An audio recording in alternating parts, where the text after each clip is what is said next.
তাহলে চলুন আসেন দেখা যাক। এটা হচ্ছে গোলা, এটা গোলা কবুতরের ঘর। আর ওটা হচ্ছে পাইলি। তার সাথে সাথে এটা হচ্ছে মুখী মুখী এটা এটা বাতে বসেছে। আর এটা হচ্ছে গ্রিবাস। তোমরা আসলে বুঝতে পারবে কি না, এটা আসলে অরিজিনাল গ্রিবাস। চলো না আরও দেখাচ্ছি। এটাও গোলা গোলা বাতে বসেছে। আর আরও দেখাচ্ছি, এখনো অনেক কবুতর আছে যে এখনো বাতে বসেনি। এই দেখুন, এই যে গোলা। আমার কাছে সর্বোচ্চ প্রথম খালি শুধু গোলাই আছে, এমনকি আরও আরও ভিন্ন ভিন্ন আছে, কিন্তু ওগুলা এখন নেই বা আপাতত এই যে এখানে আছে। দেখুন ওটাকে বলে, ওটা ওখানে পারি নেই।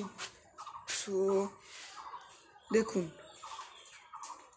এটা হচ্ছে কবুতরের ঘর। আমরা এগুলো সাপড়া তুলে দিয়েছি।